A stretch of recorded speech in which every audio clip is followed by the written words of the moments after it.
JS education YouTube channel के माध्यम से मैं जितेंद्र सिंह जुड़ चुका हूं आपके साथ और आपका स्वागत करता हूं जो यूपी बीएड की तैयारी कर रहे हैं। UP BEd first year, second year, DElEd के कोई से भी सेमेस्टर की आप परीक्षा दे रहे हैं। इसके अलावा आप टेट, सुपर टेट यानी अध्यापक संबंधित तैयारी कर रहे हैं तो ये जो आपकी क्लास है बहुत महत्वपूर्ण होगी। और बीएड वालों के लिए खासकर स्पेशल है कि आप 90% से अधिक अंक कैसे प्राप्त करें थ्योरी में, ये हमारा लक्ष्य है। आज जो हम विषय पढ़ाएंगे वो होगा ज्ञान एवं पाठ्यक्रम। बीएड सेकेंड ईयर में है और डीएलएड में भी ये सेमेस्टर में है और इसके अलावा यहां से सुपर टेट में भी क्वेश्चन बनते हैं। तो इसके अंतर ज्ञान का अर्थ, परिभाषा और स्रोत और प्रकार पर हम चर्चा करेंगे, यानी 4 चीजों पर चर्चा रहने वाली है। ज्ञान का अर्थ क्या होता है, परिभाषा क्या होती है, स्रोत क्या होते हैं और प्रकार क्या होते हैं। तो साथ ही साथ अपने नोट्स तैयार कीजिएगा इस क्लास के माध्यम से। इस क्लास को आप बार बार रिवाइज करके भी देख सकते हैं और उसके माध्यम से अपने नोट्स तैयार कर सकते हैं।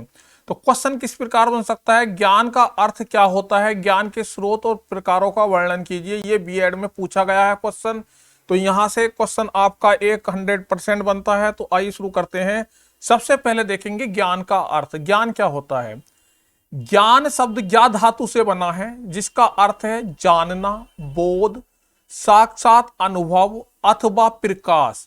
सरल शब्दों में हम कह सकते हैं कि किसी वस्तु अथवा विषय के स्वरूप का वैसा ही अनुभव करना जैसे कि वो पूर्ण ज्ञान है। यानी कि कहने का मतलब यह है, ज्ञा धातु से ज्ञान शब्द बना है और ज्ञा का मतलब होता है जानना, बोध करना, अनुभव करना यानी साक्षात अनुभव करना, वहां जाकर किसी चीज का अनुभव करना, स्वयं अनुभव करना, अथवा उस चीज को प्रकाश में लाना है, कोई चीज प्रकाश में आना जिसकी हमें नई जानकारी मिले, तो वो क्या होता है, ज्ञान होता है। अब इसका क्या मतलब है, जैसे मान ली कोई वस्तु है, उस वस्तु को हम उसी रूप में जाने, उसी स्वरूप में पहचाने जिस जैसे कि वो सच्चाई सच में है। यानी कि जो चीज का जो स्वरूप सत्य है वो जो हमारे सामने आ जाता है उसका हमें ज्ञान हो जाता है, उसकी हमें जानकारी हो जाती है, तो वो क्या होता है, ज्ञान होता है। जैसे मान लीजिए कहीं दूर आपको आभास हुआ कि पानी है वहां पर और वहां आप गए तो आपको ज्ञान हुआ, वाकई में वहां पर पानी मिला तो आपको ज्ञान हुआ कि वहां पर पानी है। तो आपको क्या, आपके अनुभव से, आपके प्रत्यक्ष बोध से, आपके प्रत्यक्ष अनुभव से, आपकी बुद्धि से, आपकी जानकारी से क्या मिला आपको कि वहां पर पानी मिलता है। तो ये क्या हो गया, आपको ज्ञान हो गया कि उस जगह पर पानी मिलता है। तो ये क्या हुआ, आपका ज्ञान हुआ। अब किसी की निश्चित समय में किसी भी व्यक्ति या संपर्क में आने वाली कोई चीज, कोई वस्तु जीवन को चलाने के लिए उपयोगिता में आती हो, उसके प्रति जागरूकता एवं साझेदारी ही ज्ञान है। यानी कि कोई वस्तु है, किसी समय पर, किसी निश्चित समय पर कोई वस्तु आपके संपर्क में आई और वो आपके लिए उपयोगी है और आपको उसकी जानकारी हो गई, तो वो क्या हुआ, एक तरीके से ज्ञान हुआ। तो प्रत्यक्ष अनुभव, प्रयोग कौशल और जानकारी के द्वारा किसी तथ्य, तत्व अथवा वस्तु से परिचय होना ही क्या है, ज्ञान है। यानी हम किसी चीज को प्रत्यक्ष रूप से अनुभव कर लें, प्रत्यक्ष रूप से हूबहू वहां पर जाकर देख लें, उसे अनुभव कर ले, छू के, देख के, तो उस अनुभव के द्वारा हमें जो प्राप्त जानकारी वो ज्ञान हुआ। किसी प्रायोगिक कौशल यानी प्रैक्टिकल किया हमने, उस कौशल के माध्यम से हमें जानकारी मिल गई कोई, तो वो क्या हुआ, ज्ञान हुआ। और कोई जानकारी, कोई सूचना है उस, तो उसके बारे में वो क्या हुआ, एक तरीके से ज्ञान हो गया अगर उसकी सत्यता होती है तो। यानी किसी तथ्य, तत्व या वस्तु का जब हम परिचय करते हैं प्रत्यक्ष रूप से, प्रयोग द्वारा या अपने स्व ज्ञान द्वारा, तो वो क्या होता है, ज्ञान होता है। उसे क्या बोलते हैं, ज्ञान हो गया। तो ज्ञान के अर्थ को समझने के लिए कुछ परिभाषाएं हैं यहां पर। जैसे सबसे पहले SR रंगनाथ के शब्दों में, ज्ञान सभ्यता संरक्षित सूचना का समग्र योग है। यानी ज्ञान क्या है, जो सभ्यता है हमारी उसका जो संरक्षित सूचना है, यानी कि जो सभ्यता में हमारी जो सूचनाएं हैं, जो सूचनाएं इकट्ठी हैं, मान लीजिए जहां भी हम रहते हैं, जिस वातावरण में रहते हैं, जिस भी हम गांव में, शहर में, समाज में, तो वो क्या होगी, हमारी सभ्यता होगी। सभ्यता में संरक्षित जितनी भी जानकारी है, जितनी भी सूचना है, उन सब का योग क्या हुआ, ज्ञान हुआ। अब आता है आपका Webster's new international dictionary of English language के अनुसार, ज्ञान वास्तविक अनुभव, व्यावहारिक अनुभव, कार्यकुशलता आदि के द्वारा प्राप्त जानकारी है। यानी कि ज्ञान जो वास्तविकता में कोई हमें अनुभव हो गया, कहीं हम गए, वहां पर हमने वास्तविक रूप से वो चीज देख ली, उसकी जानकारी मिल गई हमें, कोई अनुभव द्वारा, कोई व्यावहारिक अनुभव, हम कोई व्यवहार किया हमने, उसके द्वारा कोई अनुभव हो गया, यानी कि प्रैक्टिकल किया हमने या करके देखा, या हमारे जीवन में कोई अनुभव हुआ हमें, तो वो क्या हुआ, ज्ञान हुआ। मान लीजिए जैसे कोई चीज गिलास में गर्म चाय है, उस चाय को हमने छुआ, हमारा हाथ जल गया, तो क्या हुआ कि हमें पता चल गया कि चाय गर्म होती है। या हमें पता चला कि कहीं पर पानी है, उस पानी में हमने क्या करा कि उस पानी में हमने देखा कि जाकर देखा कि वहां पर मछलियां हैं, तो हमें क्या हुआ कि हमने वास्तविक अनुभव कर लिया कि उस तालाब में जो है मछलियां हैं। तो हमें क्या ज्ञान हो गया कि वहां पर मछलियां मिलती हैं। या किसी जंगल में हमें वास्तविक अनुभव हुआ, हमने देखा कि शेर घूम रहा है, तो हमें क्या हो गया कि उस जंगल में शेर चीते रहते हैं। तो इस तरीके से क्या हुआ, हमें वास्तविक अनुभव जब हम करते हैं तो वो ज्ञान होता है। हमारे व्यवहार में कोई अनुभव हो गया, यानी कि हमारे काम करते समय हमारे प्रैक्टिकल कर सकते हैं, जो हम व्यवहारिक जीवन जीते हैं उसमें जो हमें अनुभव होते हैं, वो जो है हमारे लिए क्या हो गया, एक तरीके से ज्ञान हो गया। तो ये ज्ञान की परिभाषा दी थी जे.एस. सेरा। क्या बोलते हैं, जे.एस. सेरा के शब्दों में ज्ञान बौद्धिक पद्धति द्वारा निष्पादित प्रक्रिया का परिणाम है। ये कहते हैं जो हमारी बौद्धिक पद्धति है, जो हमारी बुद्धि है, जो हमारा दिमाग है, बुद्धि है, या हमारी जो विवेकशीलता है, तो उसके द्वारा जो निष्पादित माने होता है पैदा होना या उत्पन्न होना, यानी कि बुद्धि द्वारा जो हमें निष्पादित होती है जो प्रक्रिया, तो वो उसका जो परिणाम है, जो फल आता है, तो वो क्या है, ज्ञान है। मान लीजिए हमने कोई चीज देखी, उस चीज को देखकर हमें पता, हमारी बुद्धि ने जो है प्रक्रिया की, तो उस प्रक्रिया से जो उत्पन्न परिणाम हुआ या निष्पादित परिणाम हुआ, यानी निष्पादित रिजल्ट आया, तो वो क्या हुआ, ज्ञान हुआ। यानी बुद्धि के द्वारा जो भी चीज हमें देखकर, हमें जो प्रक्रिया हुई बुद्धि के द्वारा, जो भी हमारी बुद्धि ने कहा कि ठीक है या गलत है या ऐसा है या वैसा है, तो हमारी बुद्धि ने हमें क्या दिया, ज्ञान दिया। तो बुद्धि के पर भी बहुत कुछ निर्भर करता है ज्ञान के बारे में। ज्ञान को वो बुद्धि भी जो है बहुत अपना जो है रूप दिखाती है। अब प्लेटो के अनुसार विचारों के देवीय व्यवस्था और आत्मा परमात्मा के स्वरूप का वो जानना ही सच्चा ज्ञान है। प्लेटो कहते हैं कि हम जब विचारों की देवीय अवस्था को समझ लें, यानी कि विचार जो है हमारे, वो जब इस स्तर पर हो जाएंगे, हम जो है आत्मा परमात्मा में जो है अंतर करना सीख लें, या आत्मा परमात्मा का स्वरूप जान लें, तो वो क्या है, एक तरीके से सच्चा ज्ञान है। अलग अलग विद्वानों ने अलग अलग ज्ञान की परिभाषाएं दी है। प्रयोगवादी कहते हैं कि जो प्रयोग द्वारा हम सिद्ध कर लें तो वो ज्ञान है। प्रकृतिवादी कहते हैं जो प्रकृति ज्ञान दे मनुष्य को वो ज्ञान है। प्लेटो क्योंकि आदर्शवादी है, तो आदर्शवाद के अनुसार जो आत्मा परमात्मा का ज्ञान हो जाए वो ज्ञान है।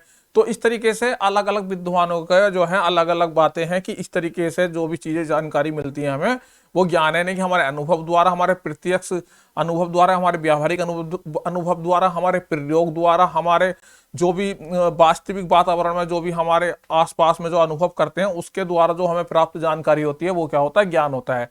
तो प्लेटो की परिभाषा के अनुसार विद्वानों ने ज्ञान को मात्र अनुभव तक ही सीमित नहीं माना, क्योंकि अनुभव में कई संदेह अस्पष्ट और अनिश्चित मिले रहते हैं। प्लेटो कहते हैं कि केवल अनुभव से जो हमें ज्ञान प्राप्त होगा वो ज्ञान नहीं है, वो इसके परे जो ज्ञान है, जो परमात्मा का ज्ञान है, उस ज्ञान की भी बात करते हैं, उसे वो सत्य ज्ञान मानते हैं। तो ज्ञान लोगों के भौतिक तथा बौद्धिक सामाजिक क्रियाकलाप की उपज है। संकेतों के रूप में जगत के वस्तुनिष्ठ गुणों और संबंध, प्रकृति और मानवीय तत्वों के बारे में विचारों की अभिव्यक्ति है। यानी कि हम प्रकृति और मानवीय तत्वों और जो उनके जो संबंध है आपस में, कोई क्या सोचता है, अभिव्यक्ति माने अपनी राय, अपनी विचार जो भी देता है, वो क्या होता है, ज्ञान होता है। हमने किसी चीज को किसी स्थान पर गए, हमने क्या कहा कि ये बहुत अच्छी चीज है, तो ये क्या हुआ, हमारे विचार हुए उस चीज को देखकर।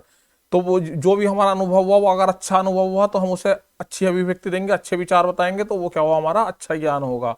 तो इस प्रकार से हमें ज्ञान प्राप्त होता है। तो ज्ञान की जो उपरोक्त परिभाषा है, तो इन परिभाषाओं के अध्ययन से यह निष्कर्ष निकलता है कि वह निश्चित जानकारी अथवा विचार समूह जिससे मनुष्य अर्जित कर सुरक्षित करता है, जिससे कि इसे निरंतर दूसरे अन्य जिज्ञासुओं को प्रदान किया जा सकता है, ज्ञान कहलाता है। यानी कि कोई निश्चित जानकारी अथवा विचार समूह जिससे मनुष्य अर्जित करता है, मतलब कोई चीज हमने जानकारी या कोई चीज कोई विचार हमने किसी से अर्जित कर लिया, उसे सुरक्षित रख लिया और उस ज्ञान को उस जानकारी को हमने दूसरों को जो है ट्रांसफर कर दिया, दूसरों को हमने वो सिखा दिया, तो वो क्या कहलाता है? ज्ञान कहलाता है। तो ज्ञान का अर्थ इन परिभाषाओं से स्पष्ट हो गया। इस प्रकार से आप बीएड में लिख सकते हैं और अपने नोट्स बनाते हुए चलेंगे। अब ज्ञान के प्रकार के बारे में यहां पर चर्चा करेंगे। सबसे पहला प्रकार होता है आगनात्मक ज्ञान, यानी आगनात्मक ज्ञान को के बारे में पढ़ेंगे यहां पर। इस प्रकार का ज्ञान हमारे अनुभव तथा निरीक्षण पर आधारित होता है। यानी ये जो ज्ञान होता है इसमें जो है हमारा अनुभव और हम जो निरीक्षण करके जो ऑब्जर्व करते हैं, जो अनुभव करते हैं, जो हमें एक्सपीरियंस हुआ, तो उसके आधार पर जो हमें जानकारी मिली, तो वो क्या हुआ? हमारा आगनात्मक ज्ञान हुआ। तो इस ज्ञान को जॉन लॉक क्या कहते हैं? इसके बारे में जॉन लॉक इस प्रकार के ज्ञान के प्रवर्तक थे। उनके मतानुसार बालक का मन जन्म के समय कोरी पट्टी के समान होता है। जैसे जैसे अनुभव मिलता है इस पट्टी पर लेखन होता रहता है। इस तात्पर्य है कि इसका तात्पर्य अनुभव यानी ज्ञान अनुभवों द्वारा बुद्धि प्राप्त करता रहता है।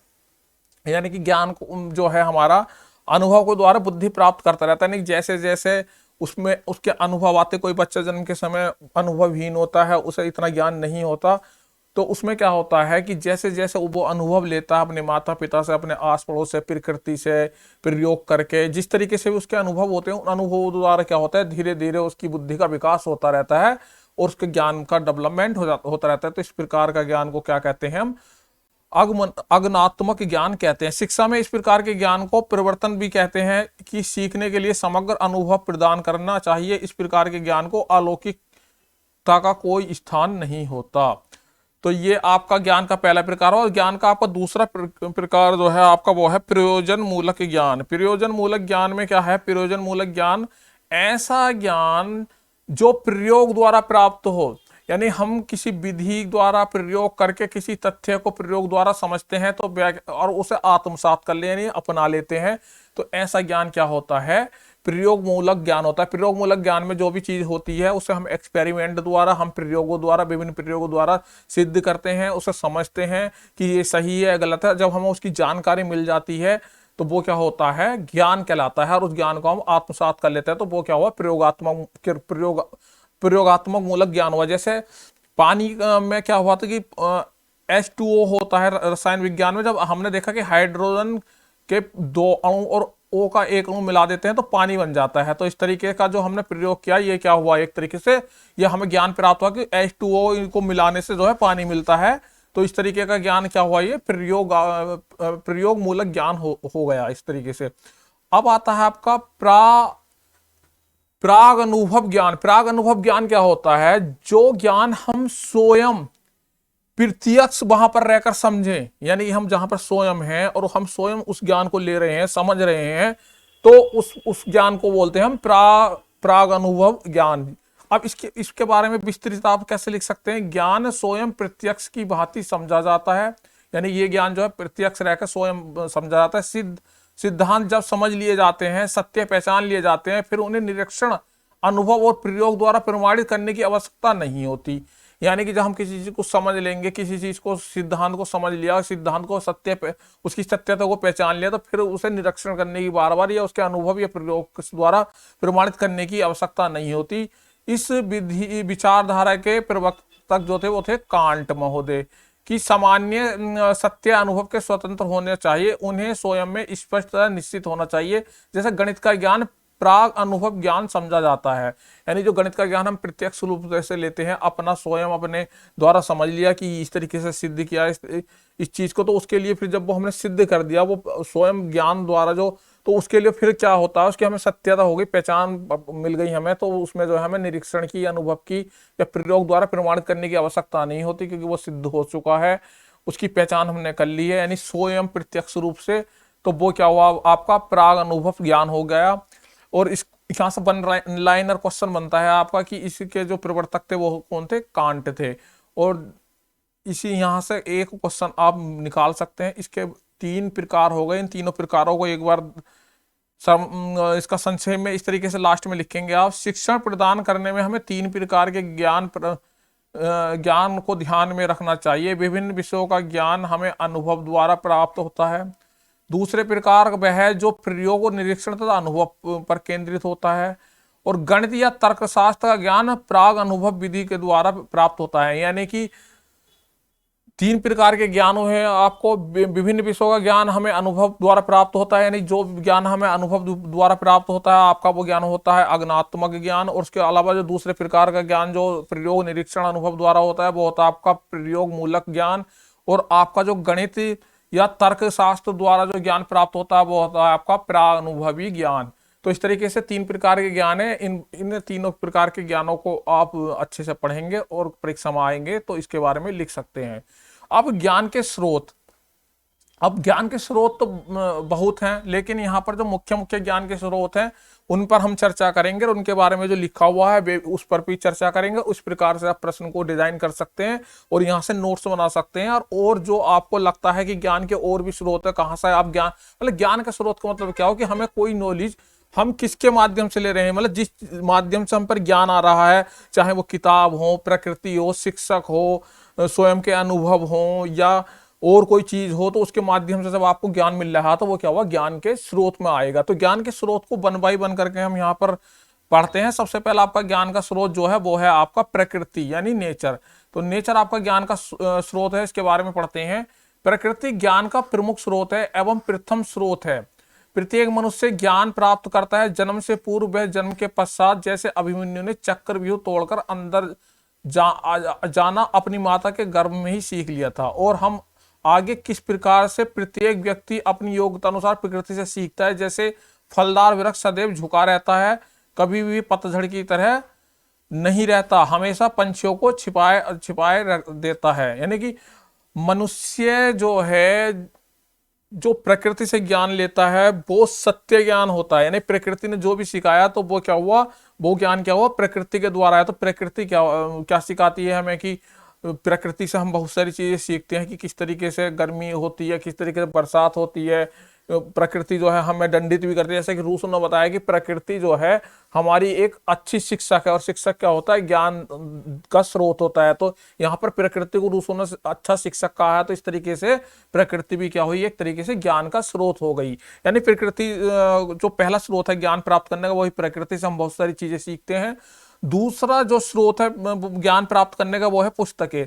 अब हम ज्ञान प्राप्त करने के लिए विभिन्न प्रकार की पुस्तकों का प्रयोग करते हैं। हम चाहे वो बच्चे पढ़ने वाले हो, चाहे आपके शिक्षक हो, चाहे वो कोई से भी क्षेत्र के लोग, वकील होंगे तो वो भी बहुत सारी किताबें पढ़ेंगे कानून की। डॉक्टर भी जो है अपनी समय समय पर जो नई रिसर्च होती है उन किताबों के माध्यम से नई नई जानकारी लेते रहते हैं। टीचर भी अपने आप को अपडेट करने के लिए जो नए लेख होते हैं, नई पीएचडी रिसर्च होती हैं, तो उनके जो है पढ़ने के लिए किताबें पढ़ते रहते हैं। तो किताबें जो है मुख्य रूप से देखा जाए तो ज्ञान के स्रोत हैं। तो किताबें ज्ञान का प्रमुख स्रोत है। प्राचीन समय में जब कागज का निर्माण नहीं हुआ था तब हमारे पूर्वज ताम्रपत्र तथा भोजपत्र पर आवश्यक बातें लिखते थे और उन्हीं के आधार पर चलते थे, अर्थात नियमों का अनुसरण करते थे। इस प्रकार से प्रत्येक पीढ़ी समय अनुसार उनका उपयोग करते रहते थे और सदैव अनुपालन करती थी। यानी कि प्राचीन काल में क्या था, जब जब कागज का आविष्कार नहीं हुआ था तो तब हमारे पूर्वज ताम्र पत्रों पर और भोजपत्रों पर जो थे जरूरी नियम कानून बातें लिखते थे, चाहे वो आयुर्वेद की हो, चाहे वो आपकी ज्योतिष की हो, या चाहे आपके जीवन में जीने के लिए जो भी नियम सिद्धांत होते थे तो उन पर लिखते थे। और इस प्रकार जो है पीढ़ी दर पीढ़ी जो है वो एक दूसरे को वो जो ताम्रपत्र और जो भोजपत्र के माध्यम से जो नियम कानून जो भी उनकी विचारधारा थी वो आगे बढ़ती थी, जो जीवन के लिए उपयोगी होती थी और ज्ञान प्राप्त कराती थी। तो पुस्तकें जो है हमें ज्ञान प्राप्त करवाने का जो मुख्य रूप से मुख्य स्रोत है। इसके बाद जो अगला स्रोत है आपका इंद्रिय अनुभव ज्ञान। अब इंद्रिय अनुभव ज्ञान क्या होता है, इंद्रिय अनुभव ज्ञान यानी सेंस एक्सपीरियंस, जो हमारे सेंस से मिले, जो हमारी आंख, नाक, कान और जो हम त्वचा यानी छू कर जो भी हम ज्ञान प्राप्त करते हैं वो क्या होता है, इंद्रियों द्वारा प्राप्त ज्ञान है। हमने कोई चीज छू के देखा कि मान लीजिए आपके सामने रसोई में गैस जल रही है, आपने उस पर उंगली लगाई, आपकी उंगली जल गई, तो क्या हुआ कि आपको पता चला कि इंद्रिय द्वारा आपने कि इसे छूने से उंगली जलती है। या आपने देखा कि सामने जो है आपके सफेद रंग की दीवार है, तो उस सफेद रंग का कैसा आपने अनुभव करा आंखों से कि ये जो है इंद्रिय द्वारा हमें ज्ञान हुआ। तो जो भी ज्ञान हमें इंद्रियों के माध्यम से प्राप्त हो रहा है तो वो क्या हुआ, इंद्रिय अनुभव ज्ञान होता है। तो इसके बारे में लिख सकते हैं, इंद्रिय अर्थात शारीरिक अंग जो मनुष्य को उसकी जीवितता का आभास कराते हैं, वह सदैव उनके द्वारा अनुभव करता है और संवेग जागृत करता रहता है। यह संवेदना ही ज्ञान प्राप्त कराती है। अनुभव के आधार पर वह प्रत्येक व्यक्ति अपनी कार्यशैला और प्रत्यक्षीकरण करता है, अर्थात प्रत्येक पदार्थ से जो कि हमारे जीवन को चलने में संचालित करते हैं, उनके सहारे ही हम आगे बढ़ते हैं, तो अपने जीवन को निरंतर आगे बढ़ाते रहते हैं।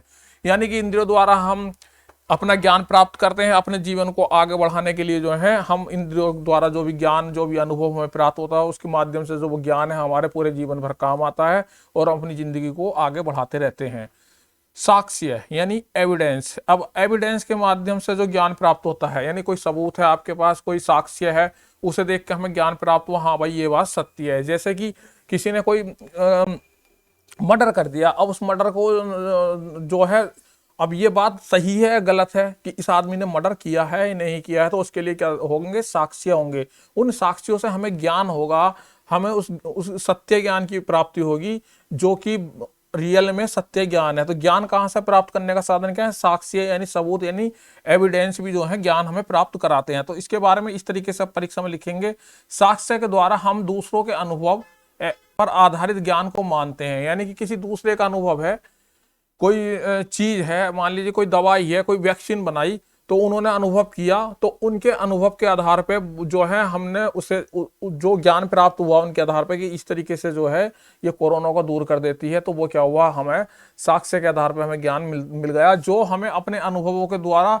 ज्ञान प्राप्त कराते हैं। साक्ष्य में व्यक्ति स्वयं निरीक्षण नहीं करता, यानी कि कोई सबूत है तो उसमें हम स्वयं निरीक्षण नहीं करेंगे, दूसरे के निरीक्षण पर हम पर ही तथ्यों का ज्ञान ले लेंगे। यानी कि दूसरे ने निरीक्षण किया कि जैसे कोई कत्ल किया, तो पुलिस ने कुछ साक्ष्य तलाश करे, उन्होंने निरीक्षण करा, ऑब्जर्व करा, वहां से कुछ सबूत लाए, उन सबूतों के आधार पर हम वो ज्ञान ले लेंगे कि हाँ इन्होंने कत्ल किया है या नहीं किया है। तो वो उस तरीके हमने दूसरों के निरीक्षण और दूसरों के तथ्यों से ज्ञान प्राप्त कर लिया, तो वो क्या हुआ, साक्ष्य आधारित ज्ञान हुआ। इस प्रकार से हम कह सकते हैं कि हम किसी अन्य के अनुभवों के द्वारा जो सीखते हैं, किसी भी अन्य के द्वारा किसी भी वस्तु का ज्ञान देना और समझना तथा बताना और उसकी बात को समझना ही साक्ष्य कहलाता है। यानी किसी के दूसरे के अनुभव है, किसी दूसरे को कोई जानकारी है, किसी दूसरे को किसी बात का ज्ञान है, उसकी बातों से या उसकी जो तथ्य हैं या उसकी जो जानकारी है उसके आधार पर हम जो है ज्ञान प्राप्त करते हैं, तो वो ऐसा ज्ञान क्या होता है, साक्ष्य आधारित ज्ञान होता है, यानी एविडेंस पर आधारित ज्ञान होता है। अगला स्रोत क्या है आपका ज्ञान प्राप्त करने का, अगला स्रोत है आपका तर्क बुद्धि यानी लॉजिक इंटेलिजेंट। प्रतिदिन व्यक्ति में होने वाले अनुभवों से हमें ज्ञान प्राप्त होता है तथा यही ज्ञान हमारा तर्क में परिवर्तन होता रहता है जब हम इसे प्रमाण के साथ स्पष्ट व स्वीकार करते हैं, अर्थात तर्क द्वारा हम संगठित करके हम ज्ञान का निर्माण करते हैं। यह एक मानसिक प्रक्रिया है, यानी कि हम जो हमारी मानसिक प्रक्रिया है एक, जिसमें हम वितर्क करते हैं, अपनी बुद्धि द्वारा अपनी बुद्धि लगाते हैं, जिसमें लॉजिक लगाते हैं, उस लॉजिक द्वारा, उस बुद्धि के प्रयोग द्वारा, उस बुद्धि के तर्क वितर्क द्वारा जो हमें किसी वस्तु के बारे में या किसी घटना के बारे में या किसी तथ्य के बारे में जब हमें जानकारी मिलती है, तो वो क्या हुई, वो जानकारी एक तरीके से तर्क बुद्धि पर आधारित जानकारी हुई, यानी वो तर्क बुद्धि द्वारा हमें ज्ञान प्राप्त हुआ। तो स्रोत यहाँ क्या हुआ, तर्क बुद्धि हुई। तर्क बुद्धि से हमने पता लगा लिया कि सामने वाला फ्रॉड है या सही है, तो हमने क्या किया, अपने ज्ञान से, अपनी बुद्धि से, अपने तर्क से विचार विमर्श करके उस प्रक्रिया से मानसिक प्रक्रिया की और हमने देखा कि सामने वाला झूठ बोल रहा है, सच बोल रहा है, या ये हमारे लिए घातक हो सकता है, सही हो सकता है। इस तरीके का लॉजिक इंटेलिजेंट लगाई हमने और पता कर लिया और ज्ञान प्राप्त कर लिया कि ये आदमी गलत है, सही है, या किसी भी घटना के बारे में हमने तर्क वितर्क किया, अपनी बुद्धि के साथ, अपनी बुद्धि के द्वारा हमने तर्क किया और उसका जो ज्ञान हमें प्राप्त हो गया। तो जो ज्ञान हमें मानसिक प्रक्रिया बुद्धि द्वारा, तर्क के द्वारा हमें जब प्राप्त होता है, तो वो क्या होता है, तर्क बुद्धि द्वारा प्राप्त ज्ञान होता है। वो स्रोत जो होता है वहां पर तर्क बुद्धि होती है, यानी लॉजिक इंटेलिजेंट होती है। अंतर्ज्ञान, अंतर्ज्ञान इंस्टीट्यूशन, मतलब इसका मतलब होता है अंतर्ज्ञान, यानी आपकी एक अंतर आत्मा, एक अंतर्ज्ञान होता है जो आपको कुदरती अनुभव होता है कि ये चीज सही है या गलत है, या ये चीज ये है। तो किसी चीज का आप अंतर्बोध करते हैं या अंतर्ज्ञान, यानी कि अपनी आत्मा से, अपने मन से, अपने संवेगों से, अपनी बुद्धि से अपने जो भी आपकी शक्ति है आंतरिक, उसके द्वारा जो आपको ज्ञान प्राप्त होता है उसे अंतर्ज्ञान प्राप्त कहते हैं। नहीं, अंतर्ज्ञान द्वारा भी आपको ज्ञान प्राप्त होता है। इसका तात्पर्य है कि किसी तथ्य को पा जाना, इसके लिए किसी भी तर्क की आवश्यकता नहीं हुई, तो हमारा उसका ज्ञान में पूर्ण विश्वास के साथ होता है। यानी कि जैसे कि भगवान है, अब अंतर्ज्ञान के माध्यम से हम, कोई मानता है कि भगवान है, कोई कहता है भगवान नहीं है, यानी कि हमारा अंतर्ज्ञान कहता है कि भगवान है, तो वो क्या हुआ, मेरा अंतर्ज्ञान हुआ। तो मुझे कैसे प्राप्त हुआ कि भगवान है नहीं है, कि अपने अंतर्ज्ञान से किसी साधु महाराज ने जो भी तपस्या की, उन अंतर्ज्ञान हुआ कि भगवान है और ये बात सत्य है या गलत है। तो वो ज्ञान क्या हुआ, अंतर्ज्ञान, यानी अंतर आत्मा से जो प्राप्त ज्ञान होता है वो अंतर्ज्ञान कहलाता है। अब अंतर्दृष्टि द्वारा ज्ञान, अंतर्दृष्टि आपने पॉवलोव का नियम पढ़ा था अंतर्दृष्टि का, नॉलेज थ्योरी इंसाइट, यानी कि जो पावलम ने बताया था कि अंतर्दृष्टि का सिद्धांत, आपको याद होगा कि उसमें कोहलर के सामने कुछ चिंपैंजी को एक पिंजरे में बंद कर दिया, उसके सामने कुछ केले रख दिए, उसे कुछ दूर कर दिया और छड़ी के कुछ टुकड़े डाल दिए, उस धीरे धीरे उसके अंदर जो है अंतर्दृष्टि के ज्ञान, मतलब इनसाइड जो उसके अंदर एक तरीके से इंटेलिजेंट आई, और जान उसने क्या काम किया, उन छड़ियों को जोड़ के एक दूसरे से लंबी छड़ी बना ली और फल प्राप्त कर लिए। तो वो क्या था, अंतर्दृष्टि, उसके माध्यम से उसे जो ज्ञान प्राप्त हुआ था। तो ये अंतर्दृष्टि द्वारा ज्ञान, यानी हमें अंतर्दृष्टि के द्वारा भी जो ज्ञान प्राप्त हो जाता है। यह ज्ञान प्रतिभाशाली लोगों को आकस्मात, यानी अचानक, एकदम से अचानक कोई बात हमारे दिमाग में आती है, किसी घटना को या किसी समस्या को देख के, इसे इस तरीके से कर लो, तो वो क्या हुआ, अंतर्दृष्टि का ज्ञान हुआ, अचानक कुछ बोध होकर प्राप्त होता है। यानी कि ये जो प्रतिभाशाली बच्चे होते क्रिएटिव माइंड बच्चे होते हैं, कोई समस्या आई, कुछ लोग होते हैं बहुत क्रिएटिव आदमी होते हैं जो प्रतिभाशाली होते हैं, उनके सामने कोई समस्या, एकदम तुरंत वो उसका समाधान बताएंगे, अचानक उनकी बुद्धि में आता है, वो पहले से उन्हें ज्ञान नहीं होता, लेकिन अचानक परिस्थिति को देखकर वो ज्ञान आ जाता है। जैसे महात्मा बुद्ध को बौद्धिक वृक्ष के नीचे बैठने से ज्ञान प्राप्त हुआ, और भी संत महात्मा हुए हैं जिनके विभिन्न स्थानों पर बैठने से ज्ञान प्राप्त था। कोई मनोवैज्ञानिक द्वारा पशुओं पर किए गए प्रयोग सिद्ध हुआ कि समस्या से जुड़ते हुए जानवर मतलब अचानक अकस्मात समस्या का हल प्राप्त करते हैं। ऐसा तब होता है जब समस्या की पूर्ण जानकारी प्राप्त कर लेता है। यानी कि कोई समस्या, वही यहाँ पर कोहलर का सिद्धांत भी लगता है कि कोई समस्या आपके सामने अचानक आई, आपके दिमाग में अचानक से कोई प्लान आया, आपकी बुद्धि में एकदम अचानक से ज्ञान आया, इसका तो समाधान ऐसा करेंगे। अचानक जो भी आपकी बुद्धि में आया, तो उसका जो सोल्यूशन वो क्या हुआ आपके लिए, अंतर्दृष्टि द्वारा ज्ञान आपके अंदर आया। तो ये अंतर्दृष्टि द्वारा भी ज्ञान का एक स्रोत है, यानी अंतर्दृष्टि के द्वारा भी ज्ञान प्राप्त होता है, एक स्रोत हुआ। अगला स्रोत है आपका अनुकरणीय ज्ञान। अनुकरणीय ज्ञान में क्या होता है, जब मनुष्य किसी दूसरे व्यक्ति को देखकर या किसी घटना को देखकर या किसी परिस्थिति को देखकर अनुकरण करता है, समझता है, तो उस स्थिति को देखकर, उस घटना को देखकर, उस मनुष्य को देखकर जो भी चीज सीख रहा है, जो भी ज्ञान ले रहा है, वो क्या हुआ, अनुकरणीय ज्ञान हुआ। तो इसको लिखेंगे कैसा बीएड में, इसके बारे में देखते हैं। मानव समाज में सभी मनुष्य विभिन्न मानसिक शक्तियों के हैं, कुछ बहुत ही तीव्र बुद्धि वाले हैं और कुछ निम्न बुद्धि वाले हैं। इनमें जो प्रतिभाशाली होते हैं वह प्रत्येक कार्य को इस प्रकार करते हैं कि वह सैद्धांतिक बन जाता है, अतः उनके द्वारा किए गए किसी भी संग में कार्य उसको हम स्वीकार करते हैं, अनुकरणीय होता है।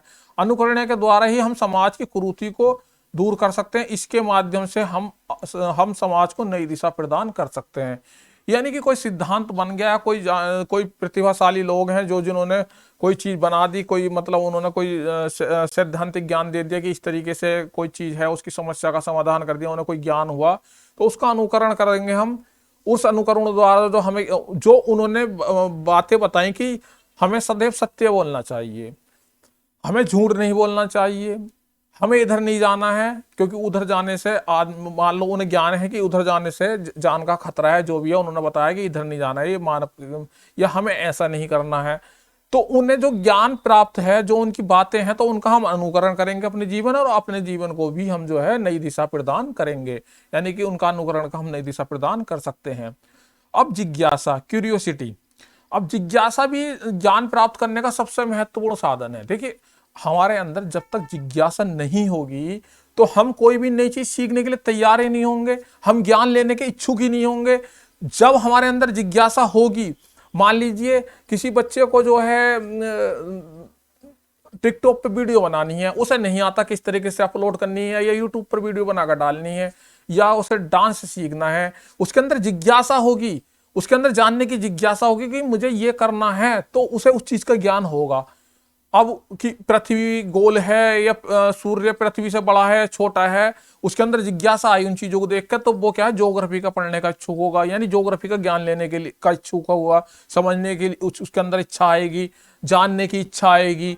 तो इस तरीके से जिज्ञासा जरूरी है ज्ञान प्राप्त करने के लिए। तो इसे लिखेंगे कैसे हम बीएड की परीक्षा में, जो लोगों को समझ आएगा, जानने की इच्छा, समझने की इच्छा, किसी भी विषय का या प्रकरण को अर्थात शीर्षक को समझने की उत्सुकता ही जिज्ञासा है। जिज्ञासा मनुष्य के अंतर्मन की एक प्रक्रिया होती है जो सदैव जानने समझने हेतु प्रोत्साहित करती रहती है, जब तक कि उसको पूर्णतः उत्तर नहीं मिल जाता और वह संतुष्ट नहीं हो जाता।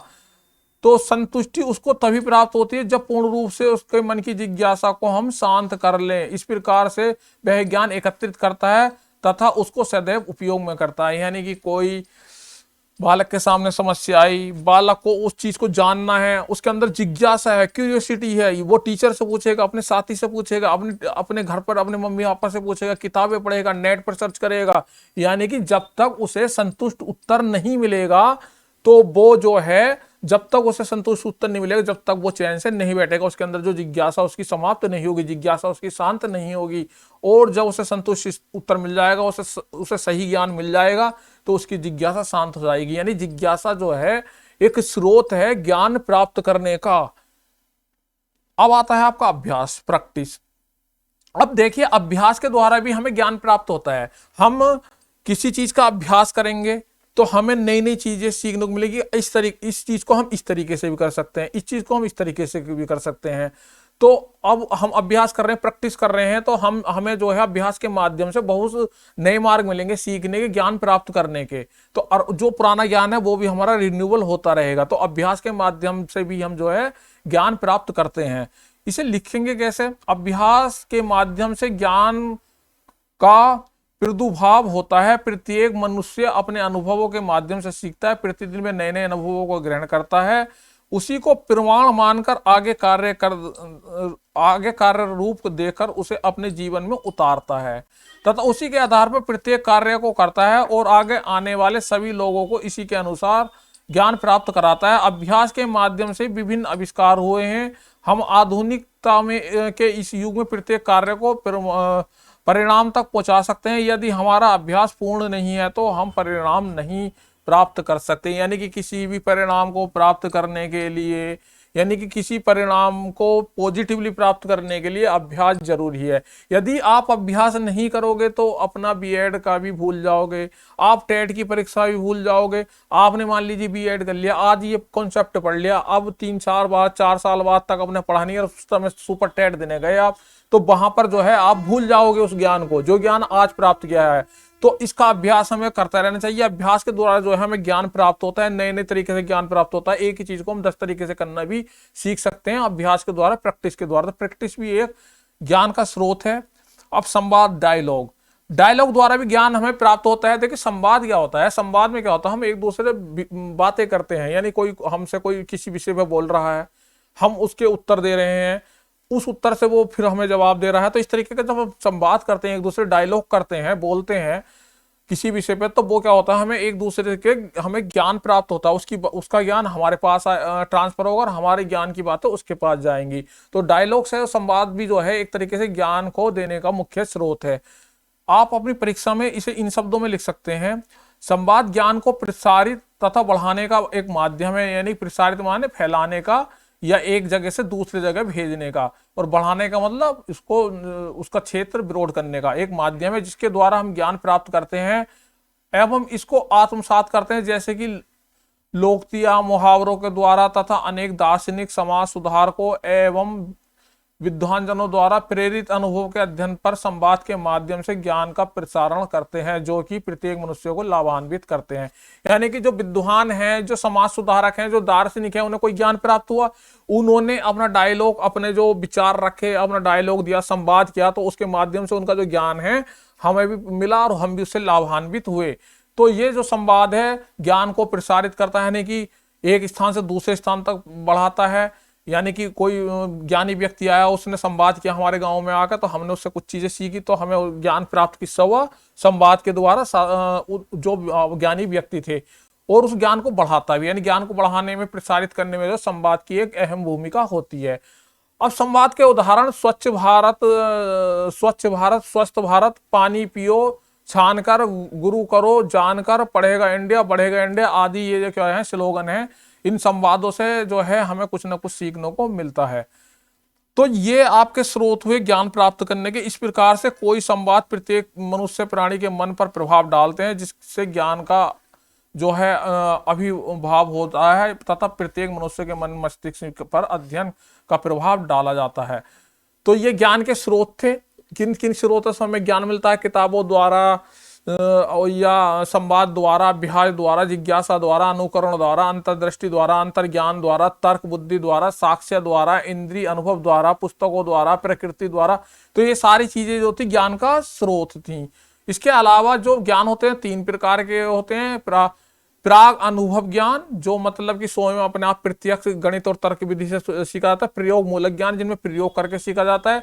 आगमनात्मक ज्ञान, जो आपके अनुभव द्वारा सीखा जाता है। तो ये ज्ञान के प्रकार थे 3, और इसके अलावा ज्ञान की कुछ परिभाषाएं थी, इन पर हमने चर्चा करी। इसके अलावा ज्ञान का अर्थ देखा, जो चीज मतलब जो जानकारी या जो जो किसी अनुभव, बोध या किसी जानकारी द्वारा हमें जब ज्ञान मिलता है, या कोई भी किसी बात की सत्यता का पता चलता है, तो उसे क्या कहते हैं? ज्ञान कहते हैं।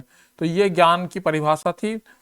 तो इस तरीके से ये क्वेश्चन पूछ ले जाता है आपके बीएड, डीएलएड और यूपी बीएड सेकेंड ईयर में ज्ञान एवं पाठ्यक्रम में। तो ये है ही। इसके अलावा आपको अगले टॉपिक के साथ फिर मिलेंगे, तब तक के लिए नमस्कार।